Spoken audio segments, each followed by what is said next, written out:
Hey, welcome to the Living the Dream podcast. This is your host, Timmy Douglas, and the goal of this podcast is to create a community that inspires action, accountability, celebrates progress, and helps people make the right connections to take that next step towards their dreams and goals. If you're looking for any one-on-one coaching to pinpoint your purpose and start taking steps in that direction, make sure to contact me on my website, workwithtimmydouglas.com, or on social media. On that note, let's get into the show. All right, what's up, guys? Welcome back to another episode of the Living the Dream podcast. Today on the show, we have Jim Marshall, who is the inventor of Septemics. Jim, how you doing? Great. How are you, Tim? I'm doing well, man. Thanks for asking. Good. And we'd like to jump right in. So if you could start with telling us a little bit about yourself and what you like to do for fun, that'd be great. Okay. Well, I'm the inventor of a practical Septemics and the author of the book Septemics, Hierarchies of Human Phenomena. This book would dramatically improve the life of anyone who takes advantage of it. Septemics is spelled Septemics. And if you want to find out more, you can go to septemics.com. As for my credentials, I'm a polymathic intellectual whose areas of expertise include psychology, philosophy, theology, parapsychology, science, engineering, mathematics, law, literature, history, metaphysics, military science, political science, physical culture, organization, education, and music. And I hold a Bachelor of Science cum laude from City University of New York. I gotcha. That all sounds really awesome. Just curious, tell us a bit more about Septemics and how it will change lives. Okay. Well, first, let me tell you what it is. Septemics is a philosophical science based on the fact that many phenomena related to human beings occur in a sequence of 7 levels. Literally, the word septemics means of or pertaining to 7. Septemics comprises a collection of scales or sequences, each of which breaks down various human phenomena into a hierarchy of 7 steps. There are 35 such scales which span the spectrum of human experience. There are 24 scales which apply primarily to individuals and 11 which apply primarily to groups. I gotcha. So I heard that there are some scales. I heard that it applies to human phenomena and it has to do with the number 7. But yes. So practical applications, what would that look like for me in my life? Okay. Right now? Okay, so I wrote this book to help people. Each of these 35 scales provides the user with an infallible way of determining the salutariness or beneficialness of any group, individual, or activity. If the group, individual, or activity moves persons or groups up these scales, it's beneficial or positive. If it moves them down, it's detrimental or negative. Moreover, just finding out what level you, another person, or some group is at is by itself enlightening and beneficial. Finally, once you know the actual level of a person or group, you can improve that person or group by moving them up one level at a time. All of these advantages represent major steps forwards for society. Each of these scales is an axis against which to evaluate human behavior. Combined, they empower one to understand, predict, and manage human affairs to a degree hitherto unattainable by most. I like it. So the scales kind of give us an idea of where we're at in our lives, where the activities we're doing are at in our lives, whether it's beneficial or negative to us, and how to improve it depending on which it is. Right. So, for example, there's a scale of motivation. All right, there are 7 basic motivations. So you can look at a person, let's say you have a girlfriend, hypothetically, and you want to say, well, what's this person's motivation? So you can go up and down the scale and you can see where does she fit? And that once you find the right one, you know what to expect from this person. You know what their motivation is. And the fact that there are only 7 basic motivations helps. It's not that there are thousands of motivations. Of course, there are thousands of motivations, but there are only 7 basic motivations. So that's just one example. Now, you could look at the motivation of your boss, your business partner, your friend. So you could use this one scale in hundreds of ways. I And love when it. you know what a person's motivation is, that tells you a lot. For example, the lowest motivation of all is revenge. If a person is vengeful, that is a bright red light saying, stay away. There are 6 other possible motivations which are all better than that. So that's just one example. If you go through the 35 scales, you'll find that they cover pretty much everything in human affairs.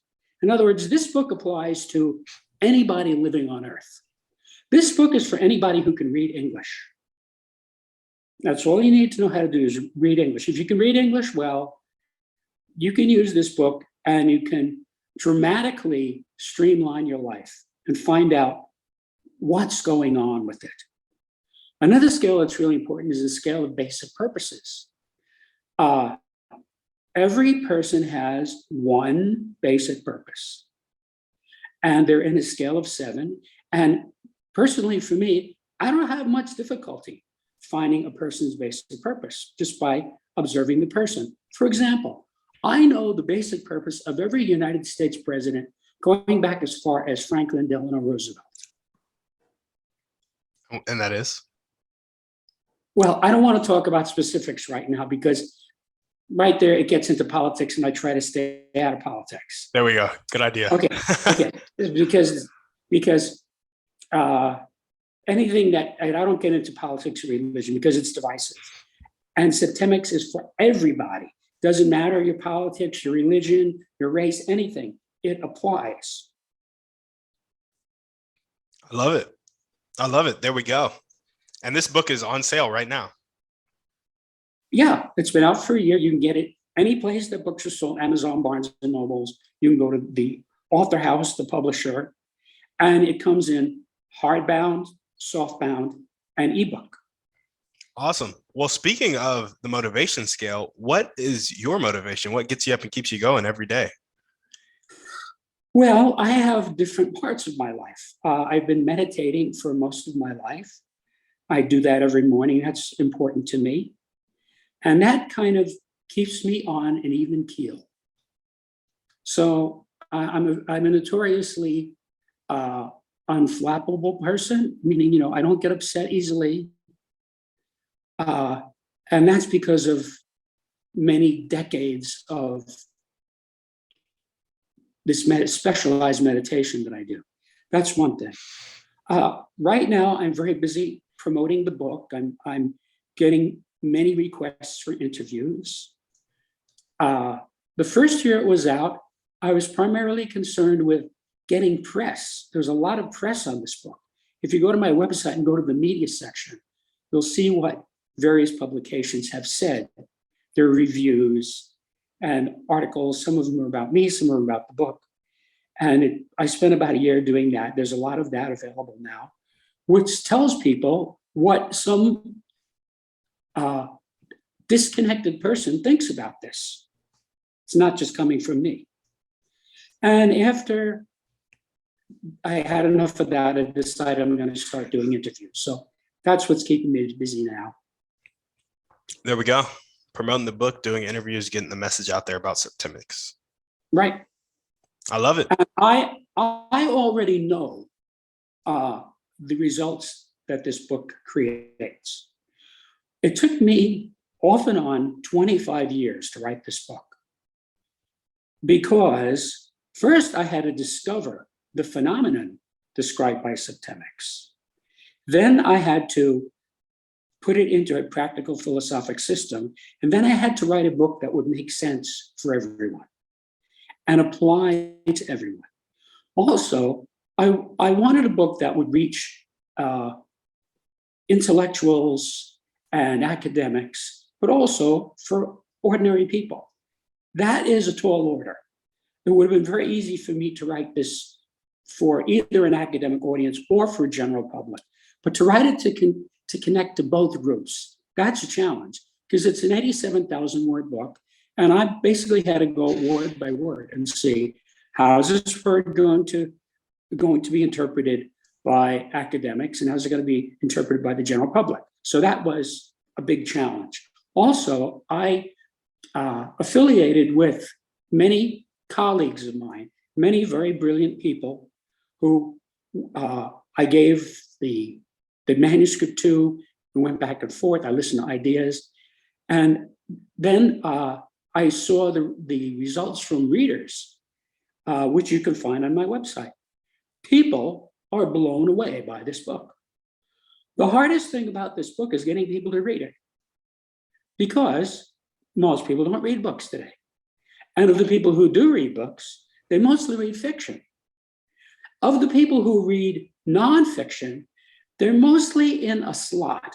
In other words, there are psychologists who read psychology books, physics people who read physics books. This book is for everybody.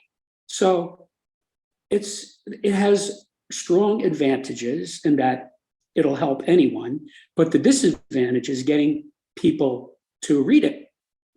So that's why I'm doing the interviews, to get the word out. This book, if you study it and apply it, it will drastically improve your life, because this goes into things that most people don't know anything about. For example, there's a scale of literacy. Most people think of literacy as binary. You're either literate or illiterate. That's not true. There are 7 levels of literacy. And it's very easy to spot where a person is on the scale of literacy. And the great thing about this book is when you spot what level you're at, it's not that hard to move yourself up 1 level. One of the reasons that people fail in life is that they try to jump too far. That's why crash diets don't work. You have a guy who is 100 pounds overweight who wants to get in shape. He has to go through many levels, many gradients. That's not going to happen in a month. He's going to have to approach it slowly, little by little, and gradually change his diet, gradually change his exercise. And after a couple of years, he can do it. And that's what this book is about. It tells you the gradient. In other words, you find what level you're at, and then you know if you advance, what will happen to you next. That's why you can predict behavior from this. Or if you fail, you'll go down a level, and you can find that out too. The data in this book are vital for every human being and can help you to achieve your goals faster and easier by explaining what might otherwise seem to be inexplicable or random. If someone were to invite you to a rendezvous, you would certainly expect them to tell you the exact location and perhaps also how to get there. Needless to say, it's very difficult to get somewhere if you don't know where you are, don't know where you're going, and don't know how to get to your destination. Now, this sounds idiotic, but most people do this regularly. For example, when I started driving extensively, long before GPS units, I was surprised to find how many people did not know geographically precisely where they were, nor exactly how to get there. More often than not, my request for directions to the location of the person on the other end of the telephone was requited by vague and often inaccurate instructions, which often did more harm than good. I learned to ask only for the address, which many people could not give anyway, and then look on a good map. If this is so with physical locations, it's even more so with conceptual locations because they are abstract. Most people wander through life aimlessly, so much so that it's considered normal. Whether discussing politics, career, romance, finances, health, you name it, most people do not know where they are going, nor how to get there. If you want to improve you or another's condition, these scales are very useful because each scale is a roadmap for some area of human activity. It enables you to find out precisely where you are going, and how to get there in some specific context. There are very few human behavioral contexts to which at least one of these scales does not apply. I have a question for you. Sure. Is there something in this book or a scale dedicated to self-sabotage? Well, there's no particular scale along those lines. However, there is one scale which you enter it kind of at zero, and then you decay as you go down the scale. And that explains a lot about how people decay. Mm-hmm. But really, what you want is to be at or near the top of all of these scales. If you're at or near the bottom of these scales, you're probably not going to read this book. And even if you did read the book, you probably wouldn't understand it. In fact, people who are at or near the bottom of these scales, as you might expect, are criminals, war criminals, murderers, drug addicts, terrorists, all kinds of bad people. Not all of them have a criminal record. Many of them are in the government. But the basic idea of this is you study the scale, you find out where you are. If you find out the right level, a light bulb will go on over your head. You'll say, aha, that's where I am. Then you look at the next scale above and you start working toward that. Now, the book gives very specific instructions on how to advance yourself up these scales. It works the same for all 35 scales. Self-sabotage, of course, is a big deal, and it mostly occurs in people at or near the bottom of the scales. Now, I will tell you this. The first scale I discovered was the scale of basic purposes. I had a 6-level scale. I didn't know that it was a scale of basic purposes, but I knew that the scale was correct. I had that for decades, and I used it, but there was still something not quite right. Finally, in 1995, I realized I had a missing level, and I inserted it in there, and the whole thing then clicked together mathematically. And then I realized, whoa, I'm into something big here. So then I started looking at many other scales that I had created, and I started saying, well, maybe these really have 7 levels too. And when I looked at the other scales, it was not hard to find, in most cases, what the remaining levels were. So then I had all these 7-level scales, and I said, wait a minute, this is a subject. And I did not intend to create a new subject. Even when I started writing the book, I didn't intend to create a new subject. I got most of the basic data from observing people, from carefully and closely observing people, especially my clients, because I worked as a human potential engineer, and I helped hundreds of people to improve themselves. Now, as this happened, and I saw them improve, I observed after a while that they were going up scales. In other words, they would improve, people would improve in the same way. In other words, if a guy had a certain motivation and I improved that, I would know what the next motivation up was. And when he got there, I would know before he did what the next one up from there would be before he even thought about it, because I had a scale for it. So I have gotten a lot of feedback from a lot of people about this. And people love this book because this is what most people need. It helps you to get out of whatever mess you're in and get to a better life. I love that. Well, awesome. But let me finish what I was saying about the scale of basic purposes. The scale the level that I found last was what I call the loser. 20% of people are self-destructive. This person's purpose is to suffer. Now, that makes no sense to most people. That's why I didn't figure it out until the end. There are people whose goal is to make themselves lose. This is the type of person, if you give him a car, he'll crack it up. If you give him a house, he'll burn down. If you give him money, he'll blow it. I'm sure you've seen people like this. You know, there's hundreds of ways of sabotaging oneself.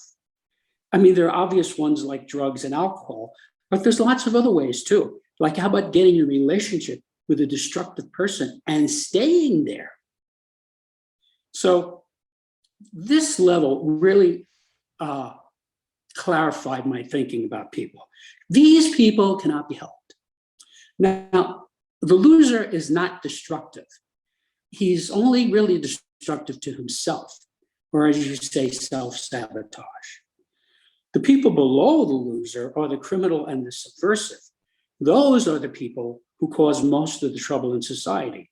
Hitler, for example, was a subversive. That's the lowest level. His goal was to destroy. And if you really study him, his history, the facts surrounding him, it's really clear that he intended to destroy. He never said that. He probably didn't even know that.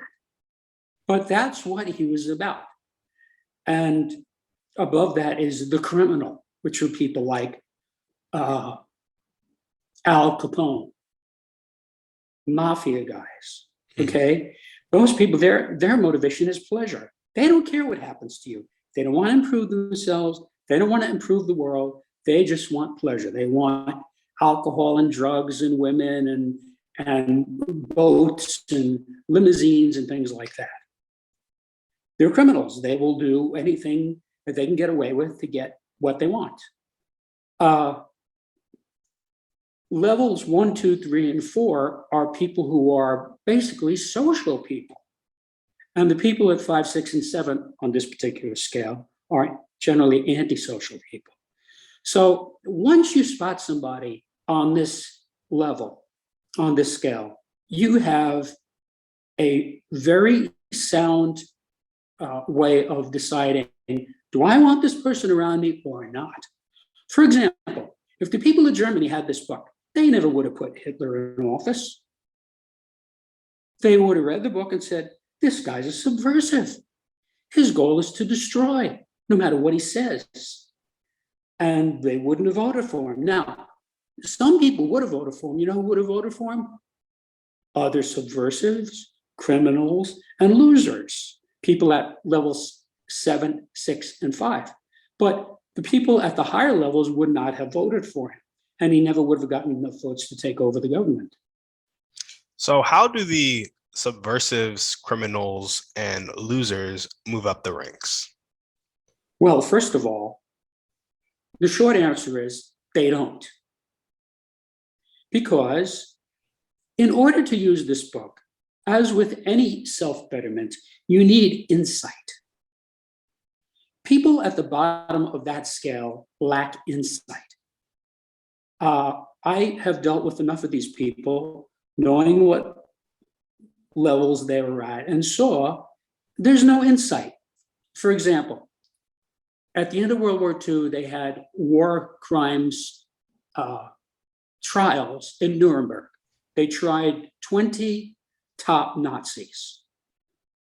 Only one of them, Albert Speer, who was a brilliant architect, showed any remorse or apologized or anything like that. The other 19 just said, I haven't done anything wrong. I'm a soldier and I do what I'm told.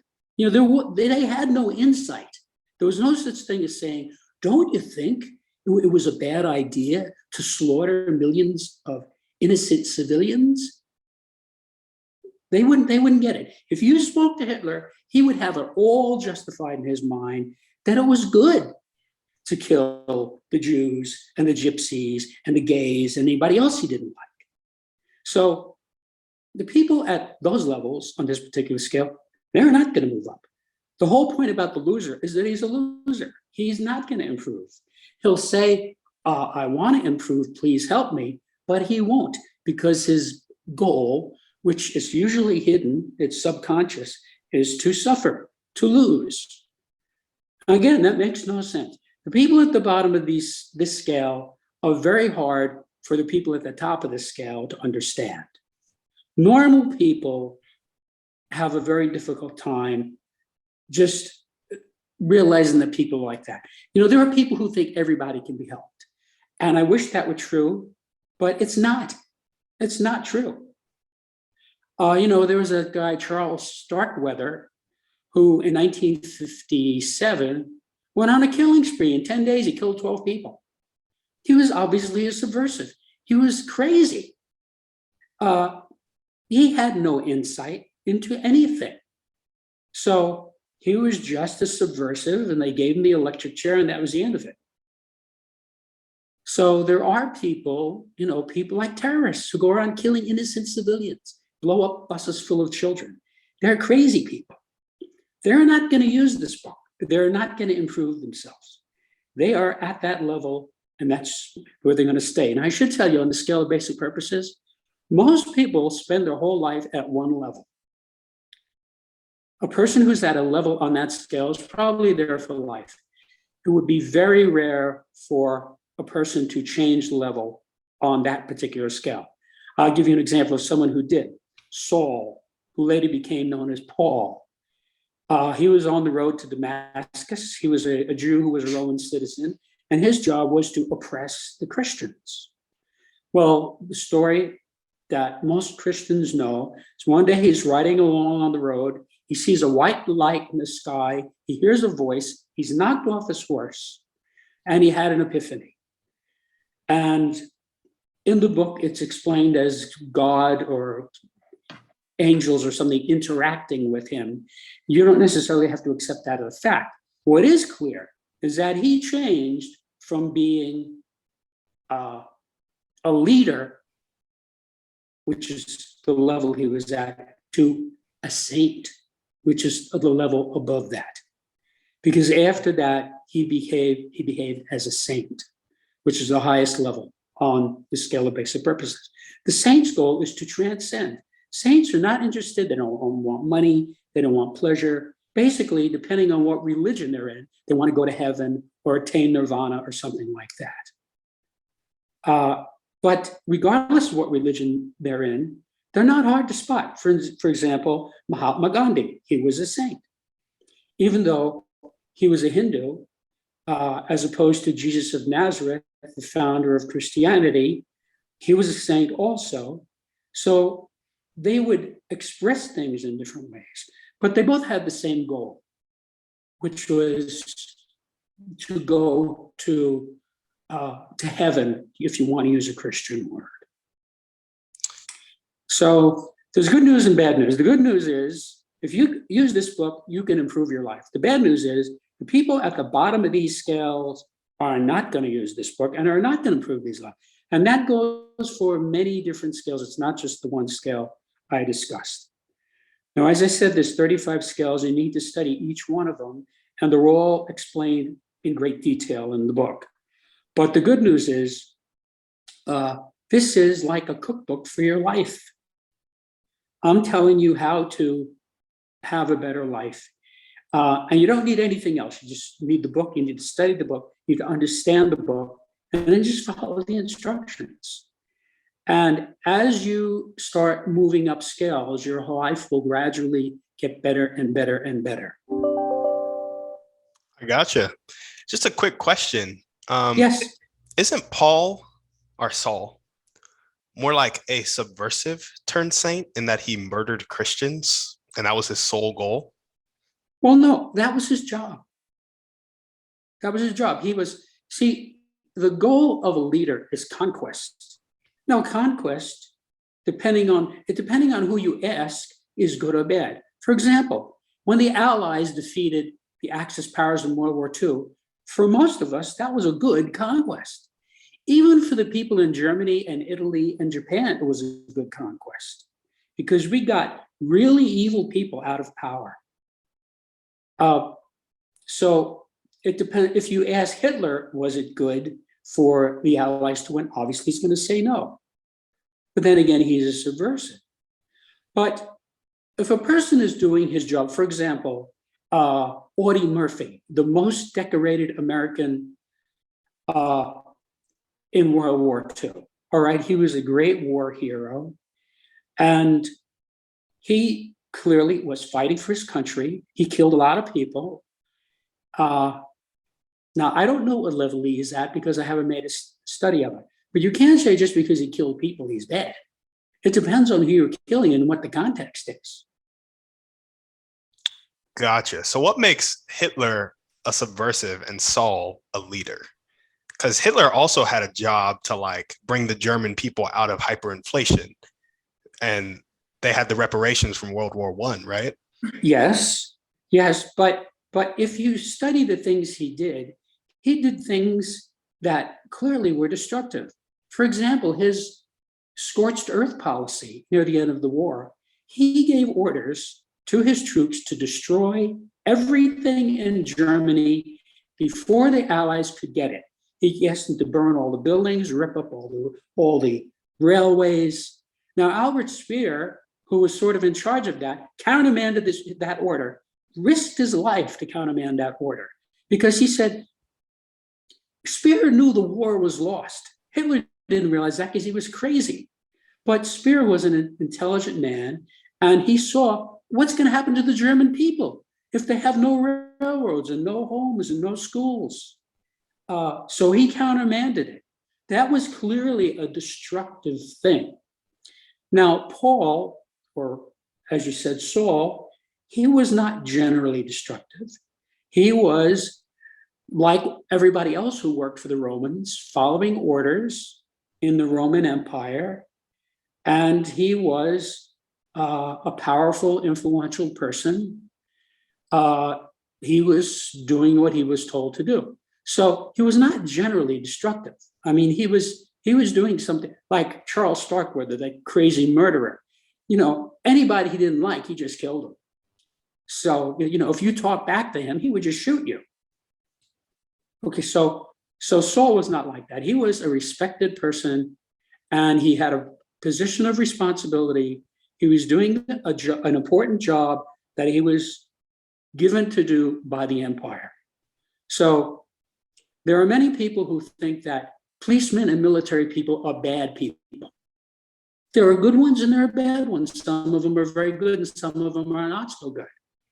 But just because a person destroys something doesn't make them a bad person. I mean, every time you take an antibiotic, you're killing millions of organisms in your body. But that's a good conquest because you get to live instead of dying from whatever the infection is. But again, if you study these people, you can see the details about this. I get you. That makes sense. And so with Saul, who turned Paul, right? He went from leader to saint. Yes. What was that thing that triggered the transformation for Saul? Well, I told you the story that's in the Bible. And we're not there. We don't really know exactly what happened. I mean, different people will have different explanations for it. I mean, Christians think of it in a certain way. People who are not Christians are going to be more skeptical about it, and they're going to explain it in some other way. I guess, would you say, was it something outside of him or something inside of him that gave him that insight? It doesn't really matter. He had an epiphany. He had a life-changing event. Things happen to people. Like Benjamin Franklin, for example, he was absolutely against breaking away from England. He went to England and he spoke to the people in power there, and they just treated him like dirt. And he came to realize they had contempt, not only for him, but for the colonists. And eventually he came over to the position of, yes, we need to break away from these people. They're not helping us. They're not going to deal with us in a respectful way. And he became one of the founding fathers. But he didn't start out like that. So, there was a period that he went through where he had to be convinced by the way he was treated by the English that the revolution was the right thing for Americans. So what I did as a human development engineer is to help people move up these scales. Now, I didn't know it at the time that that's what I was doing, but that's what was happening. Now, different people have different things. Some people have a realization about one thing, and another guy will have a different realization about the same thing. And the whole point of any type of therapy or true education or facilitation is to help the people to have insight. When a person has insight, he looks and says, oh, okay, no wonder I had trouble with this woman. She was a loser. Doesn't matter how much I did for her. She was just going to do drugs and alcohol and waste all our money and crash the car. And I had to just get away from her. And that will really clear up the guy's mind about that he was with the wrong person. And after that, he'll get away from her. And he won't have any regrets about it, because he'll say, this woman is destroying herself, and I'm not going to let her destroy me too. Yeah, absolutely. I guess has there ever in the history of ever been a person who was either a subversive criminal or what's that fifth level? A loser that has moved up the ranks towards saint? Or just up the ranks at all? That's a speculative question. I mean, obviously, I wasn't around to see all the people. I know what I saw in front of me, in my own life. After I started developing these scales, I started looking at people just in general, not only in the sessions I did with my clients, but just observing people and seeing how they manifested these levels without knowing about them. I mean, everybody is at some level on every scale, whether you know it or not. So this book helps you to find out what level you're on. And the good news is, when you find the correct level, then you can move up one. As far as, the history of the world, I don't know. That's a speculative question. I guess as a person from a hard science background, I stay away from stuff like that. That's fair. I guess my worry is for those listening who may feel like a loser and think they're never going to be able to change now and that their life is always going to suck. What do you say to that person? Well, look, whether or not you feel like a loser is completely separate from what level you are at on any one of these scales. I mean, there are people who had terrible times in their life who turned it around. For example, Dr. Thomas Sowell. Do you know who he is? I do not. He's a world famous economist and writer. He was an African American who grew up in Harlem. He quit high school, and he was working for minimum wage when he was like 17, 18. He didn't have money for food even. And he just said, this stinks. I'm not doing this. He went back to school. Eventually, he went to Harvard. Eventually, he got a doctorate, and he wrote many books, hundreds of articles in magazines and newspapers. He's now retired. He's a person who turned it around. Now, he obviously was not a loser, because his goal was not to make himself lose. He was just a guy who was down on his luck. He grew up in a bad situation, and there was nobody there to say, Tom, you're a smart guy, stay in school. I guess nobody did that. So he's a really good example of someone who turned it around and had a fantastic life, helped many, many people. His books are brilliant.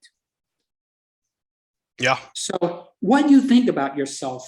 When a person is depressed, he has negative thoughts about himself, I mean, I've seen enough people come to me in states of depression and anxiety, and then work with them and see that go away and see them blossom. But the main thing about that particular scale is that a person rarely changes that level. If a person is a normal, he's going to have a normal life. He's going to, if you watch The Adventures of Ozzie and Harriet, that show ran for 15 years, was very successful. It's all about normal people. They have houses, they have kids, they have cars, they belong to clubs. There's nothing in there that's earth-shattering or terribly dramatic. It's about normal people. Those people, they're very different from, for example, George Washington. George Washington was a winner. He was on a path for success. He made himself the richest man in the colonies. He made himself the head of an army. He made himself the president of a new country, and he could have stayed president forever if he wanted. But he said, that's enough, I'm stepping down. So that's a very different type of person from a normal person. A normal person would not have that kind of motivation. Thomas Jefferson was also a winner.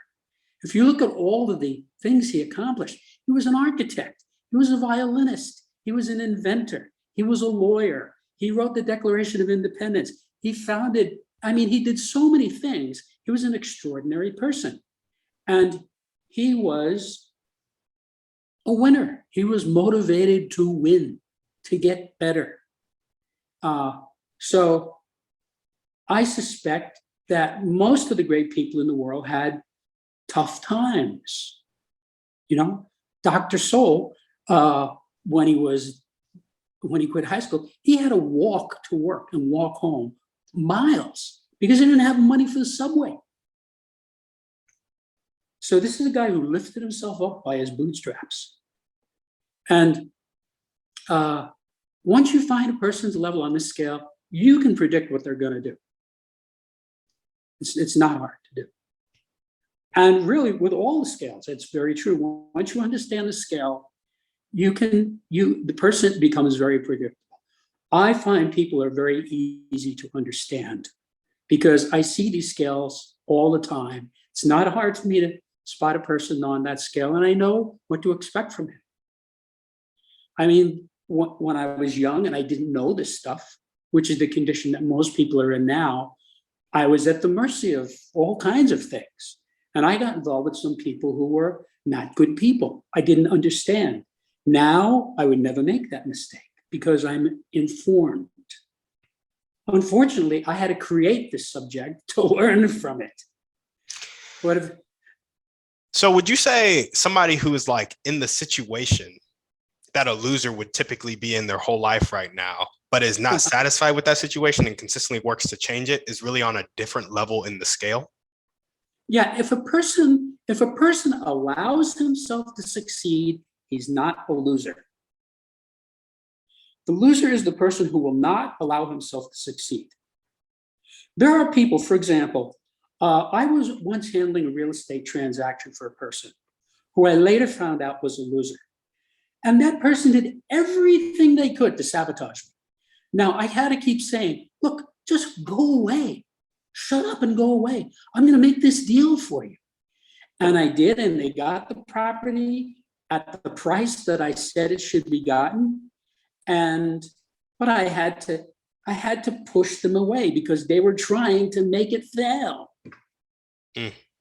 So there are people who, if you give a winner a piece of real estate, he'll improve it, he'll make a profit on it, and then he'll take that money and he'll buy another piece of property and he'll improve that and he'll sell that. And eventually he'll own half of a city. So that's what you get from a winner. A loser, you get the exact opposite thing. They go out of their way to fail. Now, I guarantee a lot of people, when they hear this, are going to say, oh, yeah, that makes sense. I saw that guy, Joe. He was doing this all the time. Like there are people who will get into a horrendous marriage. Like a woman marries a guy who beats her up, gets drunk, beats her up, spends all the money. Why doesn't she just get up and go away? I guess I'm just like, I feel like most of these things are learned mindsets and behaviors that we take on when we're growing up that we can then expand out of as we grow into our adulthood. Well, I agree with you. Mostly that's true. It depends on the person, though. I think it does. Yeah. Yeah. Yeah. And like, for example, if a person is a winner, he is going to win one way or another. Now, winning means different things to different people. To some people, it means writing a book that's a hit. To some people, it means having 3 kids and being happy. Yeah. So but that person, his goal is to win. He's a winner. Ross Perot, when he was running for president, he said something interesting. He said, if you want to hire somebody, Get somebody who likes to win. And if you can't get that, get somebody who doesn't like to lose. Well, he had some insight into this. I mean, that's somebody who you want working for you. I mean, if you own a car dealership and you're going to hire a guy to sell your cars, you want somebody who wants to win. You want somebody who's going to be there hammer and tongs, selling those cars and making your dealership fluid and prosperous. You don't want some guy, who loses the phone numbers, shows up late, has a hangover. That's so. In most of the scales, you have to realize there are 35 scales. We talked a lot about one in particular, but if you read all 35 scales, each is a different axis on which to evaluate human behavior and human phenomena more generally. So the book covers a lot of ground, which is why it took so long to write it. And I was determined that it was going to help anyone who can read English. And it does, because I've seen people read it and light bulbs go on over their heads. Now, not everybody gets the same light bulb on the same page, because sometimes a particular scale will make perfect sense to a person right away. And the person will use that scale to advance himself. Another scale might not relate to him as well. But if you continue to study the book, eventually you'll realize that all 35 scales apply, and they all will benefit you if you use them. I gotcha. Well, awesome. Thanks so much for sharing that. We're kind of running low on time, so I'm not going to run through all the questions. But if there were one or two ways that everyday people could really help you accomplish your dreams and goals of really getting this book out there, what would it be? I'm not sure what you're asking me. You're asking me about my personal preferences? Yep. So how everyday people can help you get this message out there, get Septemics out there? Buy the book. That's all this is about. Buy the book and study it. Now, look, this is a textbook, okay? Septemics is a technical subject like chemistry, economics, mathematics, okay? This is not a coffee table book. You can't just browse through this book and expect it to help you. And I say that in the book. I explain. If you start on page 1, just like you were studying a chemistry text, look, if you just tried to study chemistry or physics or math by browsing through the book, you would get nowhere. You have to start on page 1 and get each thing, because it builds. And that's how the book is. So just go out and get the book. If you get an ebook, it's very inexpensive, and then take the time to study it carefully. What I recommend to my students and clients is read the book like you're studying for a chemistry test or a physics test. And then when you're done, go back to the beginning, read it again. And when you get to each scale, find your level on that scale. And that alone will help you tremendously, because you'll know who and what you are. I mean, for example, something you mentioned before, a guy who's having a hard time thinks he's a loser. He may not be a loser. Yeah. He could be he just could be somebody who's I had some hard times in my life. Most people have. When Benjamin Franklin came to Philadelphia, all he had was a couple of rolls and some change in his pocket. And he became the most prominent person in the country. So this book just speeds things up, because it explains things that in a way that's easy to understand, and you have a clear path of going to the next level. People try to jump levels and it never works. It can't be done. Sometimes you go through a level quickly or easily, but you never skip a level. And that's part of the power of the subject. Get the book, guys, and read it. I love it. There we go. Well, Jim, is there anything else you want to chat about before we sign off? Well, it was a pleasure meeting you. You're a very good interviewer. And, I hope you will read the book, use it for yourself. This book was written for people who want to get better, people who want to improve not only themselves, their families, their businesses, their lives. And I want all those people to do better. People I'll never know, people I'll never meet, people all over the world. I want them to help themselves by using this book. There we go. Guys, buy the book, help yourselves. And remember, if you don't want to lose, you're not a loser. You don't have to stay stuck where you are. Exactly. Awesome. Well, Jim, thank you so much for coming on the show. Thank you, Timmy. It was a pleasure. Awesome. And if you guys are listening to this and you loved what Jim had to say, you love the idea of Septemics, having these scales that can tangibly move you forward in your life, make sure to buy the book, share it with a friend as well. And as we always ask, send this podcast to 1 to 3 people need to hear this message. Shoot us a 5-star review on iTunes, and we're out. Guys, thanks for listening. Make sure to reach out to our guests and help them accomplish their dreams and goals if you resonated with them. If you're looking for any intentional masterminds or one-on-one coaching to accomplish your dreams and goals, make sure to check out the website, workwithtimmydouglas.com, and contact me either there or on social media. That's all I got. Have a blessed day.